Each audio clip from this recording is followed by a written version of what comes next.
Доброго ранку, дорослі та дітки!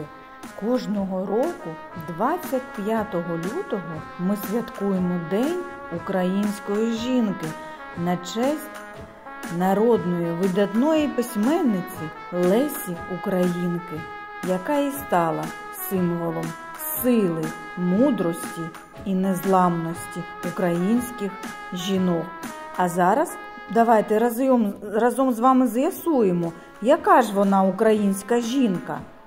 Вольова, щаслива, мати, берегиня вона, неперевершена, справедлива, мудра, добра.